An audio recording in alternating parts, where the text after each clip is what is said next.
Namo Buddhaya. Salam sejahtera, penuh damai dan bahagia pemirsa Dhamma TV dimanapun Anda berada. Senang sekali saya Satna Dewi bisa menjumpai Anda kembali dalam acara Manage Your Mind. Dan tentunya pada malam hari ini kita berada di suatu tempat yang luar biasa, yaitu di Wihara Dhamma Dipa Arama di Batu, dan tentunya kita bersama-sama dengan para samanera dan silacari ini berada di sini bersama-sama membahas atau mendiskusikan tentang satu tema yang menarik, yaitu makna tahun baru. Dan kita kedatangan narasumber yang luar biasa. Beliau adalah, kita semua sudah tahu karena beliau adalah pendiri dari Dhamma TV, yaitu Bhikkhu Dhammawicaya Mahathera. Namo Buddhaya Bante, apa kabar? Namo Buddhaya, semoga sinar kebijaksanaan menjadi milik kita bersama. Iya Bante, rupanya kita sudah mendekati tahun 2014 Bante. Tidak terasa kita berada di akhir tahun 2013 ini. Dan tentunya setiap orang di dunia ini mencoba untuk merayakan tahun baru dengan seheboh-hebohnya kalau perlu Bante. Seperti itu yang terlihat ya, yang terlihat fakta yang ada yang kita lihat. Sebenarnya apa sih makna dari tahun baru itu Bante? Ya, memang di dunia ini kan kalau kita perhatikan banyak hal-hal kelirumologi yang merajalela, tapi yang benar itu sangat jarang ditekankan. Karena mereka yang mereka rayakan hanya tahun. Sesungguhnya apa sesungguhnya yang perlu dirayakan? Karena kalau kita dilihat, tiap hari itu selalu sama. Cuma kita yang terlalu namanya ilmu pengetahuan bertambah, membuat tanggal ini saya seolah-olah ketika perubahan sudah mau berubah menuju ke arah Januari, dikatakan itu akan menuju tahun yang baru. Itu hanya kesepakatan umum. Tapi yang lebih ditekankan oleh Sang Buddha, kita ini cobalah renungkan ke dalam diri kita sendiri. Setahun demi setahun, adakah perubahan di dalam pola berpikir kita secara pribadi? Kalau pola berpikir kita sama sekali tidak ada perubahan, malah kita bertambah jelek. Seperti mereka yang sudah punya kekayaan tapi serakannya bertambah. Mereka yang sudah punya ratusan M kepingin dapat lagi. Siapapun juga, oh yang sana kasih 1 M, oke, 2 M, oke. Tapi caranya yang tidak benar. Nah, seperti koruptor-koruptor itu, ya dengan demikian ini kan keliru tapi tetap dijalankan. Jadi mereka kekeliruan-keliruan itu dia tidak sadar bahwa hidup itu sesungguhnya yang menyebabkan dia susah itu karena keserakahannya, kebenciannya dan kebodohannya. Tetapi malah dikembangkan keserakahannya. Kebencian juga dikembangkan. Kebodohannya juga tetap ada seperti itu, tidak ada satu perubahan sama sekali. Bagaimana untuk mengurangi penyakitnya ini? Jadi itulah yang disayangkan seperti itu, bahwa manusia ini banyak merayakan dengan cara yang salah. Maka yang benar itu memang seharusnya kita sebelum menginjak tahun baru itu, 1 minggu penuh kita introspeksi, ikut melatih meditasi, ikut menyepi, melatih diri sendiri untuk mengevaluasi selama 11 bulan lebih itu apa saja yang telah kita lakukan, supaya tahun depan ini ada sesuatu yang lebih baru yang bisa kita kembangkan. Jadi dengan demikian kalau tiap orang memiliki cara hidup yang seperti itu, berani mengevaluasi, berani memperhatikan ke dalam pikirannya, dan pikiran itu diperbaikin. Wah, ini akan menjadi manusia-manusia yang luar biasa nantinya. Karena manusia kita yang ada di bumi ini yang menggerakkan itu cara berpikir mereka. Kalau yang cara berpikirnya salah, tetap dibiarkan salah, kapan benarnya? Gak akan benar. Maka itu yang keliru-keliru itu harus mereka berani untuk memperbaiki sendiri. Bante, tadi kan ada yang namanya 3 kegelapan batin tadi, keserakahan, kebencian, dan kebodohan Bante. Yang melakukan ini tidak bodoh loh Bante, S1, S2, S3, profesor bahkan Bante. Bukan orang bodoh sebenarnya. Ya memang kalau dilihat-lihat, keserakahan itu dimiliki oleh semua orang. Maka dari itu kalau memang mereka pinter, keserakahannya tetap lebih kuat, ini lebih serakah lagi daripada orang yang bodoh-bodoh. Karena dia pinter toh, dibuat dengan sistematis yang begitu hebat, tidak kentoro, tidak kelihatan bahwa mereka ada korupsi di sana. Maka dari itulah yang dikatakan bahwa keserakahan ini tidak bisa diukur dengan gelarnya. Keserakahan ini harus dikikis sedikit demi sedikit dengan sungguh-sungguh. Karena di zaman Sang Buddha juga sama, sampai sekarang sama, nanti akan datang juga sama. Keserakahan itu tetap ada. Mengapa demikian ini? Karena ini sudah merupakan penyakit yang dominan dari tiap-tiap orang. Tiap-tiap orang sudah punya penyakitnya ini. Kecuali kalau mereka itu penyakitnya sudah berkurang 30%, dia sudah mencapai kesucian yang pertama, di sanalah dia sungguh-sungguh tidak akan melakukan kejahatan seperti itu. Karena di zaman Sang Buddha itu ada kelompok-kelompok yang selalu tiap hari itu membuat puja gawihara. Saya kasih uang 50.000 beli bunga ya. Misalkan uang 50.000 dia belikan bunga set dapat segini. Ketika dia sering datang ke wihara dengarkan ceramah Sang Buddha, pada satu hari dia mencapai pencerahan, mengerti, mencapai kesucian yang pertama. Besoknya itu dia beli bunganya 4 kalinya. Jadi uangnya tetap 50.000, dia dapat 4 kalinya. Jadi yang dikorupsi itu 3 bagian, yang 1 bagian yang dibelikan. Jadi korupsinya lebih besar daripada yang digunakan. Jadi itulah, sehingga dengan demikian keserakahan itu terjadi siapapun juga. Kecuali ketika dia sudah mencapai pencerahan, disitulah baru dia, penyakitnya sudah dikurangin, baru dia bisa jujur sejujur-jujurnya. Disinilah repotnya, memang tidak gampang. Proses berarti ya Bante, untuk bisa menjadi mengerti itu tadi Bante. Berarti suatu proses pencerahan itu tadi. Ya, itulah jadi ini karena mereka sudah memahami bahwa batin ini lebih berharga. Ya. Tapi dunia itu kan terbalik, uang itu lebih berharga. Sehingga dia rela berbuat jahat atas dapat uang. Jadi batinnya dikotorin tidak apa-apa. God is money toh Bante. Tuhan ya. Kita kan uang Bante. Ya, itulah mereka itu termasuk munafik semua ya toh. Sesungguhnya itu kan tanggal itu, waktu itu tidak ada batasan, cuma kita sendiri yang membuat itu toh, membuat perumpamaan-perumpamaan seperti membatas-batasin. Tetapi itu kan memang ada baiknya untuk membuat satu perjanjian. Karena hubungan kita dengan masyarakat, kita berjanji nanti kapan ketemu, kita berjanji mau apa ya toh. Ada yang mau perjanjian membuat apa, membuka perusahaannya, ada yang berjanji mau membuat ulang apa tuh, perkawinan dan macam-macam. Jadi dengan demikian tanggal-tanggal itu ada sesuatu kesepakatan bersama untuk menentukan waktu yang tepat supaya tidak menyimpang dari waktu itu.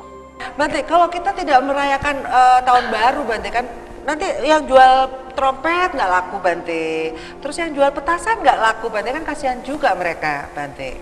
Sesungguhnya bukan kita mengatakan bahwa itu tidak laku, cuma kita kan harus memahami fungsinya, tujuannya, apa sih sesungguhnya kita mau merayakan itu gitu. Kalau memang tidak ada fungsinya untuk perkembangan spiritual kita, tidak ada fungsinya untuk mengembangkan batin kita, lalu buat apa? Membuang-buang waktu, membuang-buang duit ke sana yang tidak ada gunanya. Pemborosan aja.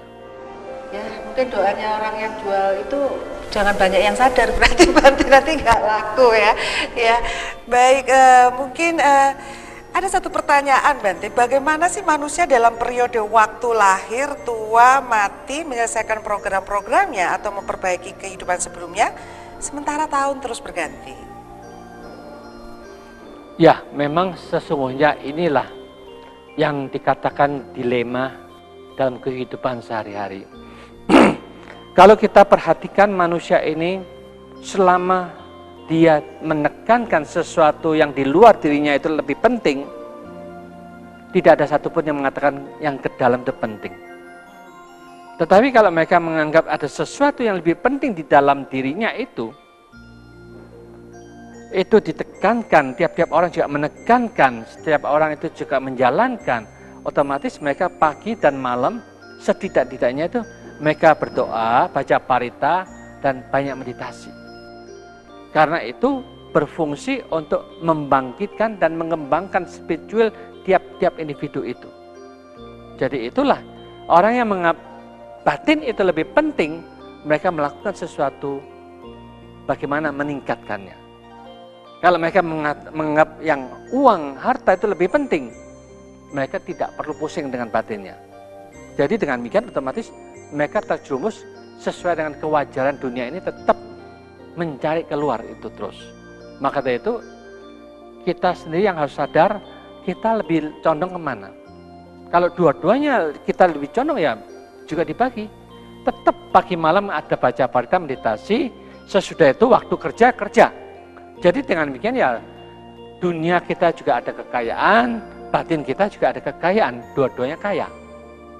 Ya, berarti bagaimana sih menyikapi misalnya anak-anak mungkin pemirsa yang akan mengalami ini di saat tahun baru, anak-anak benar-benar minta merayakan gitu ya, dari mulai beli ini, beli itu. Bagaimana sebenarnya orang tua menyadarkan mereka tentang makna tahun baru kepada anak-anak nih Bante, kepada anak-anak yang terbiasa mengikuti teman-temannya yang lain Bante. Kalau dia sendiri nggak ngikut kayaknya gimana gitu Bante. Jangan dijawab dulu nasihatnya Bante. Baik, pemirsa Dharma TV ingin tahu kiat-kiatnya bagaimana menjawab anak-anak Anda ketika ingin merayakan tahun baru. Jangan kemana-mana, kita akan ketemu setelah yang satu ini.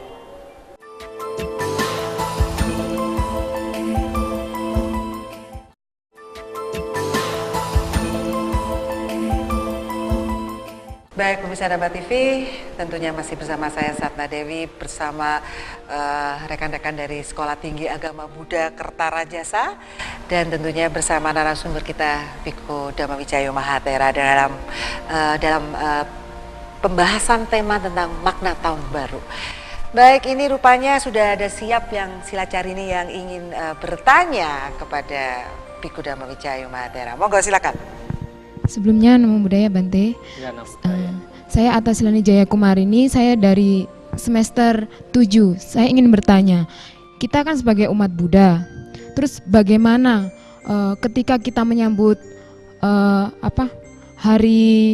menyambut tahun baru, kita bagaimana caranya menyambut tahun baru, tindakan-tindakan kita, misalnya ketika menyambut tahun baru apa yang kita lakukan seperti itu Bante?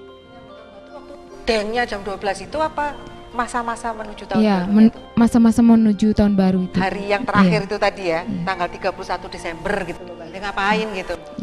Seperti itu ya. Ya, baik. Kalau kita sebagai umat Buddha, apalagi kalau kita memang menjadi rohaniwan dan rohaniwati, bisa dikatakan tiap hari bagaikan tahun baru. Mengapa demikian? Karena kita waktu 24 jam ada di tangan kita. Kalau kita di malam hari sudah centeng malam, mereka mungkin pulang kita sendiri masih tetap tidak masalah. Kita bisa meditasi berjalan, bisa meditasi duduk, sekuat-kuatnya sampai kita paling lelah, paling ngantuk. Jadi kita namanya berjuang menggunakan waktu. Kalau kita terus meditasi sampai jam 1, jam 2 subuh, otomatis kita menggunakan waktu itu untuk mengembangkan batin kita lebih banyak. Siapapun yang mengembangkan batin yang lebih banyak, dia akan mendapatkan manfaat karma yang paling lebih tinggi daripada yang lainnya. Maka dengan demikian, umat Buddha adalah umat yang pandai menggunakan waktu dan selalu mengatakan tiap hari adalah tahun baru bagi kita. Jadi sebelum menuju hari yang baru, kita selalu mengembangkan sebanyak mungkin waktu kita untuk meditasi. Dengan demikian ini, kalau kita bisa meditasi 6 jam, 7 jam, dari jam 6 terus sampai jam 1, berarti 7 jam kita latihan. Baik itu duduk meditasi, berjalan, berdiri, berdiam, merenungkan, menganalisa diri kita ini. Jadi dengan demikian kita sering masuk ke dalam untuk bagaimana mengembangkan sadar untuk bisa mendatangkan kedamaian itu terus-menerus, kalau makin kita memahami, mengerti, akhirnya kita punya keahlian yang lebih ahli daripada yang lainnya. Karena kita tiap hari menganggap hari ini adalah, setiap hari adalah kita merayakan tahun baru. Untuk memperbaharui tiap-tiap hari, jadi jam 6 subuh sampai jam 1 subuh. Jam 6 sore sampai jam 1 subuh. Jadi dilatih seperti itu karena kita menganggap sedang melatih rohani kita. Sedang melatih batin kita, sedang melatih memanage pola berpikir kita untuk ditingkatkan. Dengan cara inilah kita akan menjadi mengikuti cara Sang Buddha. Karena Sang Buddha itu ya meditasinya 6 tahun. Tiap hari ya meditasi terus. Jadi tiap hari dia meditasi, seperti itulah Sang Buddha juga merayakan. Tiap hari adalah tahun baru bagi beliau. Diperbarui, akhirnya dia menemukan yang terbaru. Batinnya tercerahkan, lain dari yang lain pola berpikirnya. Itulah kehebatan Sang Buddha, kita juga meniru seperti itu. Ya, cukup jelas? Rasa bosan itu Bante, itu bagaimana? Kebosanan itu bisa terjadi kalau kita tidak memahami tekniknya. Kalau kita monoton, itulah yang menjadi kebosanan. Maka dari itu, Sang Buddha ini begitu hebatnya, beliau itu menggunakan berbagai macam teknik. Di dalam ketekniknya yang bermacam-macam itu, ya kita bisa tenangkan, kita juga bisa merenungkan hukum sebab musabab, kita bisa merenungkan 4 kesunyataan, kita bisa merenungkan hukum paticca samuppada. Bukan kita mengikuti yang monoton yang seperti itu. Jadi dengan cara seperti itu kita tahu tekniknya, tahu caranya. Jadi dengan demikian itulah ilmu yang kita pelajarin itu direnungkan, dipikirkan. Sehingga dengan demikian itu akan memotivasi kita, oh ini penting, ini penting, ini berguna. Jadi dengan demikian itu variatif yang berubah-berubah itulah yang membuat kita tidak bosan. Kalau kita memang duduk jalannya pelan, nah itu bisa membosankan. Maka dari itulah kita harus variatif. Bukan seperti itu, kita cari apakah di zaman Sang Buddha juga seperti itu? Ternyata juga tidak. Tapi ini kan ada yang diajarkan di sini, tapi ya kita boleh merubah dengan sistem kita sendiri. Kita bisa duduk santai, merenungkan ajaran-ajaran Sang Buddha 4 kesunyataan. Apakah benar penderitaan itu ini? Kalau benar, oh iya betul. Apakah sebabnya? Sebabnya apakah ini karena nafsu keinginan? Oh iya betul. Kalau kita menjalankan 8 jalan utama ini, apakah ini bisa sungguh-sungguh melenyapkan penderitaan?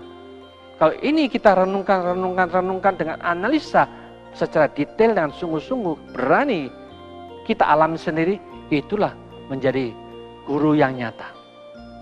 Ya, jadi dengan demikian kita tidak akan bosan. Ada lagi? Cukup puas, tapi belum puas ya. Buktikan dengan melakukan ya Bante. Iya Bante, apa yang disebut dengan pencerahan sih sebenarnya Bante dari tadi perenungan, terus kemudian kenapa kok disebut cerah? Cerah itu berarti cering gitu, tiba-tiba kita ngerti gitu. Apakah itu di situ timbul sebuah sukacita sih sebenarnya atas pengertian yang baru itu Bante? Ini pengalamannya Bante sendiri mungkin ya. Pencerahan ini memang sesuatu kondisi keadaan batin ini yang lain dari yang lain ya. Jadi mereka sudah tidak seperti biasanya yang masih begitu. Jadi dia sudah tercerahkan ini, mengerti dan memahami bahwa dengan cara ini aku sudah menemukan teknik untuk membebaskan kita dari semua penderitaan. Dan akhirnya itulah yang membuat mereka senang dan gembira. Kalau pencerahan-pencerahan ini hanya bisa ditemukan di dalam agama Buddha. Karena itu kan mengatakan bagaimana Anda melatih pikiran supaya memiliki tercerahkan, lebih terang, lebih cerah, lebih bebas dari pengotor batinnya. Nah, Bante tadi di pencerahan ada yang namanya sukacita nih Bante, ya sukacita karena ternyata memahami sesuatu gitu ya, cling gitu. Mungkin ini mungkin sama Nera sudah pernah nggak mengalami pencerahan ini dibandingkan dengan kemeriahan tadi itu loh, Samanera? Atau mungkin belum mengalami yang namanya pencerahan dari sukacita, memahami sesuatu? Belum ya? Masih dalam proses perenungan ya? Berarti tahun baru harus masih berlatih ya semuanya ya berarti. Ya, kalau semuanya ini yang hadir di sini tiap hari seperti itu dari jam 6 ikut chanting bersama, ikut mendadah bersama. Sesudah itu bukan pulang langsung ngorok, tetap dilatih terus sampai jam 1, jam 2. Mungkin bulan depan, 2 bulan lagi akan ada satu pengalaman-pengalaman yang lain. Karena mereka melatih, karena dalam melatih itu perkembangan batin kan meningkat. Dalam meningkat perkembangan batin itu kan mengalami yang macam-macam yang lainnya tidak pernah alamin. Kalau kita nanti mengalami hanya mimpi ini, mimpi sana, mimpi situ, karena masuk janangor semua. Ini Samanera senior ini, Bante punya pengalaman nggak di awal-awal ketika menjadi seorang Samanera gitu, Bante mengatasi bosen itu gimana Bante? Ada yang puasa katanya Bante sampai nggak makan, Bante itu gimana Bante? Mungkin sesungguhnya kita ya memang sebelum jadi Samanera itu sudah punya trik juga latihan. Ketika liburan sekolah itu sudah latih sendiri, menyepi ke Bandung, menyepi ke Madiun, kita baca parita sendiri, kita meditasi sendiri, memperbanyak semua. Demikian juga ketika sudah jadi Samanera, memang saya sih tidak perlu ngintip Samanera biku yang lain itu gimana, nggak perlu. Mereka mungkin masuk kamar ya kita tetap aja tidak masalah, meditasi berjalan, duduk santai-santai, duduk meditasi, sekuat yang aku bisa lakukan. Jadi dengan demikian kita lain, melakukan sesuatu mengikuti jejak Sang Buddha. Sang Buddha berjuang dengan sungguh-sungguh selama 6 tahun. Kita sebagai murid ya harus ikuti cara seperti itu. Kecuali nanti Sang Buddha punya istri banyak juga, Anda akan tiru, punya istri banyak ya dong. istrinya satu aja ditinggal Bante. Lah ya itulah. Jadi itu membuat motivasi ya Bante ya. Kita lanjutkan pembicaraan sebentar. Ini kalau pengalaman sendiri mungkin lebih seru ya. Baik pemirsa Dhamma TV, jangan kemana-mana karena kita akan lanjutkan perbincangan kita setelah yang satu ini.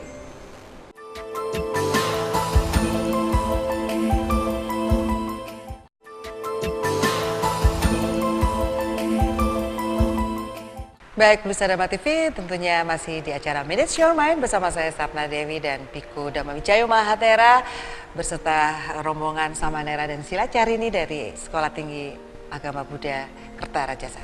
Baik, ada pertanyaan ini rupanya Bante dari Silacarini yang ingin disampaikan kepada Bante. Monggo silakan. Yang keras ya. Sebelumnya saya ucapkan nama budaya Bante.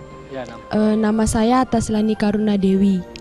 Nah, yang ingin saya tanyakan begini Bante, kami semua di sini merupakan calon pendidik atau calon guru seperti itu Bante. Kemudian apabila kita melihat para pemuda zaman sekarang itu memaknai tahun baru itu dengan seperti tadi yang dikatakan oleh Samanera Dhammasarano dengan berfoya-foya seperti itu Bante. Kemudian bagaimanakah atau adakah kiat-kiat agar kami para calon pendidik ini bisa mengajarkan anak didik kami yang nantinya ketika mereka sehingga mereka dewasa itu mereka bisa memaknai tahun baru itu dengan lebih baik seperti itu Bante, dengan tidak berfoya-foya. Adakah kiat-kiatnya seperti itu Bante? Terima kasih. Ya, kiat-kiatnya itu kita harus seringkali memberikan Sigalo-Wada Sutta, yaitu apa kerugiannya kalau kita sering mabuk-mabukannya, itu dijelaskan, diuraikan. Apa kerugiannya kalau kita bergadang, ya toh? Apa kerugiannya kalau kita berfoya-foya? Jadi dengan demikian itu kita jelaskan di dalam Sigalo-Wada itu, ini bahayanya, ini kerugiannya kalau kita melakukan seperti ini, seperti itu. Terus menerus kita uraikan, kita jelaskan kepada siswa-siswanya nanti. Jadi dengan demikian itu akan menyadarkan mereka, oh ternyata guru saya sudah mengatakan kalau kita mabuk itu bahayanya tuh ini. Kalau kita merokok itu bahayanya juga demikian dan begitu. Kalau kita obat-obatan bahayanya ini dan macam-macam. Jadi dengan memahami kerugian-kerugian itu sudah dimasukkan waktu mereka masih kecil, waktu mereka sedang belajar, dia tidak akan melakukan seperti itu. Bukan ditakut-takuti, kalau kamu begini-begini masuk neraka. Tidak perlu. Itu cara orang yang tidak memiliki pengetahuan, menakut-nakuti masuk neraka.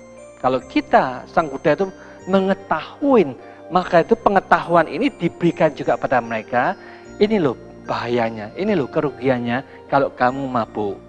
Ini loh kerugiannya, ini loh bahayanya kalau kamu suka berganti-ganti pasangan hidup misalkan. Ini loh kerugian dan bahayanya kalau kamu sering obat-obatan. Jadi dengan demikian ini kita jelaskan secara ilmiah. Ketika kita sudah menjelaskan dari sekian puluh orang, ya otomatis ternyata masih ada 1-2 orang yang dablek nakal tetap melanggar, itu ya hak mereka. Kita sudah berusaha sebaik mungkin, tapi pasti masih ada yang namanya wong dablek ya. Ya sudah, kita tidak bisa apa-apa. Sudah karmanya masuk begitu. Biarkanlah mereka berproses apa adanya. Jadi kita sudah berusaha mengikuti Sang Buddha untuk menjelaskan. Karena juga ada satu umat yang dari Malang juga begitu. Dulu dia datang ke sini, namun saya, Bante, anak saya ini semenjak usia 15 tahun sampai sekarang ini sudah 17 tahun, dia sukanya itu berfoya-foya lah, main judi, punya teman yang tidak baik lah, ya mabuk-mabukan juga, malas kerja. Saya bingung, Bante, saya sudah tanya orang pintar sini, orang pintar sana, orang dukun sana, semua tanya, waduh, sudah ini penyakit, sudah kanker, sudah di-4 mereka bilang gitu, tidak bisa disembuhkan. Lalu ibunya datang ke sini, tanyakan dengan cara yang sama. Menurut Bante gimana, Bante? Saya katakan begini, selama dia mengatakan apa yang dilakukan itu mabuk-mabukan, main judi, main wedok, berkeluyuran, bergaul dengan orang-orang yang tidak baik, itu merupakan surga yang sungguh-sungguh surga dan tidak memahami bahayanya, kerugiannya. Tidak ada satupun yang bisa menunjukkan dia memang tidak akan bisa merubah. Tergantung siapakah yang mampu menunjukkan jalannya, bahayanya dan kerugiannya dijelaskan dengan detail, dan dia memahami dan mau mengikuti cara yang dia inginkan, akan bisa berubah. Akhirnya dia berusaha dibawa ke wihara, nolak pada satu saat dia datang, karena pas hari ulang tahunnya ke-17 dia mau datang. Ya sudah, waktu ulang tahunnya dia sudah datang, Bantenya mau blessing, hanya blessing aja. Saat itulah kita jelaskan bahwa bahayanya, kerugiannya dengan jelas panjang lebar. Sesudah itu kita tidak nyalakan, kita jangan menyalahkan, kita jangan membodoh-bodohkan. Kita katakan, kamu sesungguhnya tidak salah.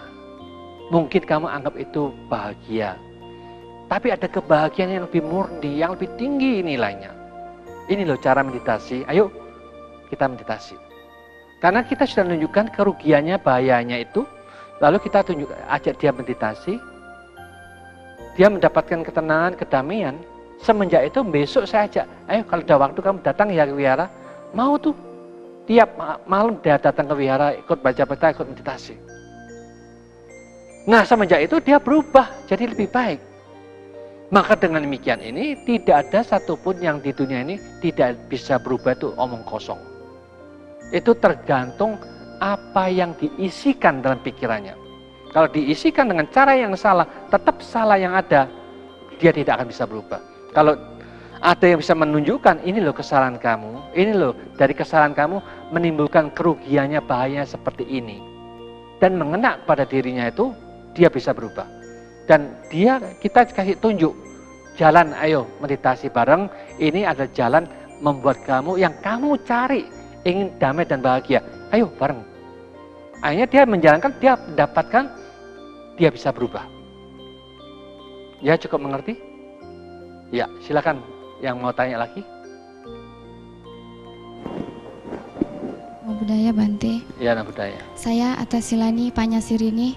Saya ingin bertanya, kami semua yang tinggal di wihara, di sini kami selain sebagai wiharawan, wiharawati, kami juga sebagai mahasiswa.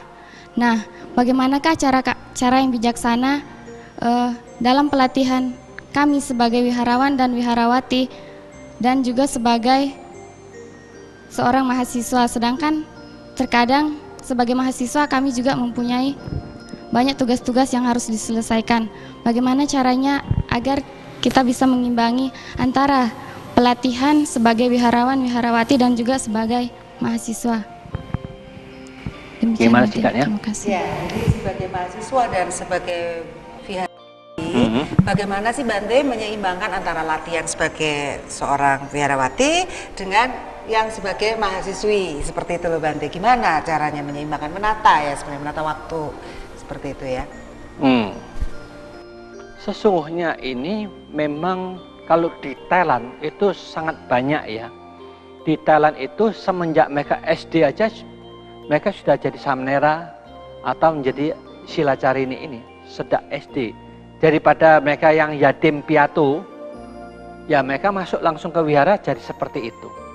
Jadi dengan demikian itu bisa dijalankan karena siapapun yang menjalankan sambil belajar, sambil melatih, sambil menjalankan tugas di wihara ini, segala sesuatu yang positif, yang baik, ya itulah keseimbangan sudah terjadi di dalam diri kita. Maka dari itu kita ini sebagai seorang yang melatih, mengembangkan batin, memang akan lebih bagus kalau kita itu memanfaatkan waktu kita sebanyak-banyaknya, sekuat kita, semampu kita. Karena siapapun juga yang mau maju, di dalam bidang manapun juga, terutama di dalam batin kita, yang penting itu makanan harus dikurangin. Tidur juga dikurangin, meditasi diperbanyak. Ini adalah untuk rohaniwan dan rohaniwati. 3 poin ini kalau bisa dikembangkan, dijalankan dengan sungguh-sungguh, ini mereka ingin maju spiritualnya. Kalau kita sebaliknya, maka diperbanyak supaya kenyang, untuk persiapan nanti malam nggak makan lagi, biar ada isinya gitu. Itu akhirnya kita ngantuk, nggak bisa apa-apa nanti. Ya, ya. Kalau kita sudah demikian, ini otomatis kita akan jadi malas. Tidur kita akan tambah banyak. Dengan demikian otomatis kapan kita meditasinya?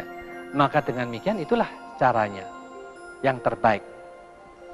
Ya, kira-kira sudah cukup puas ya? Kalau belum puas nanti sesudah ini tanya lagi sama Bante, karena waktunya ternyata sudah sampai di penghujung. Baik, ini Bante, rupanya waktu kita sudah sampai di penghujung acara. Mungkin masih ada yang penasaran nih dengan jawaban-jawaban, belum puas mungkin. Gak apa-apa loh nanti nanya ya. Jadi mungkin bisa diberikan kesimpulan Bante dari makna tahun baru. Bagaimana sih sebenarnya memaknai tahun baru ini Bante? Monggo silakan Bante. Para pemirsa Tamat TV yang berbahagia, tahun demi tahun selalu kita peringatin. Demikian juga tahun 2014 akan tiba. Mari kita mengingatkan bersama-sama bahwa sesungguhnya yang terbaru itu terletak dalam pikiran kita masing-masing. Siapapun juga mulai saat ini selalu memperbaharui teknik, cara berpikir kita masing-masing. Bagaimana supaya kita ini bisa mendapatkan manfaat tiap-tiap harinya. Batin dan pikiran kita selalu berkembang dan berkembang. Karena untuk mengembangkan batin ini sesungguhnya tujuan dari kita semua makhluk yang lahir ke bumi dengan energi batin itu. Energi ini kita tingkatkan menjadi sesuatu energi yang lebih berkualiti, yang lebih tinggi, yang lebih agung, yang lebih bermulia. Bagaikan kita melihat batin dan pikiran kita adalah berlian yang sangat berharga. Marilah kita gosok berlian ini untuk menemukan kecemerlangan dari berlian kita masing-masing itu. Maka dengan demikian, apapun juga yang membuat bisa mengotorin batin kita, mengotorin pikiran kita, marilah kita dengan tegas, dengan berani untuk melepas, membuang, menyingkirkan. Karena itu merupakan musuh kita bersama. Musuh bukan terletak di luar, musuh itu hanya terletak dalam pikiran kita masing-masing. Kebencian, keserakahan kita hancurkan dalam diri kita. Dengan selalu sepenuhnya sadar.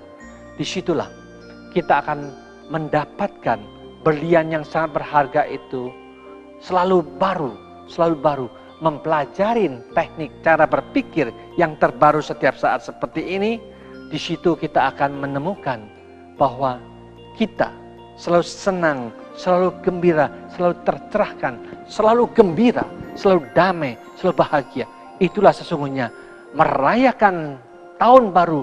Setiap detik adalah hari yang baru bagi kita, karena kita selalu senang, gembira, cerah, tidak membutuhkan sensasi apapun juga, terbangunkan, terciptakan dalam batin dan pikiran kita dengan sungguh-sungguh. Itulah setiap saat adalah tahun baru bagi kita bersama, sehingga kita bisa mencerahkan batin kita, senang dan gembira setiap saat. Ya, terima kasih Bante. Baik, pemirsa Dharma TV, rupanya untuk mendapatkan kemeriahan dan sukacita kita tidak perlu harus membakar petasan atau membeli trompet.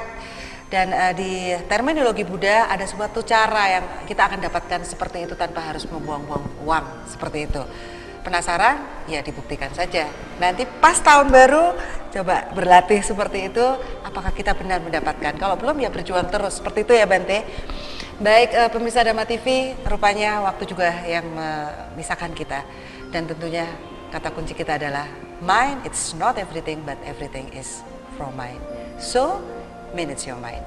Saya Satna Dewi, peserta kru Dharma TV mengucapkan banyak terima kasih atas perhatian Anda dan mohon maaf jika ada salah kata pada malam hari ini. Dan kata akhir saya adalah Sabe Sata Bawantu Sukitata. Semoga semua makhluk berbahagia.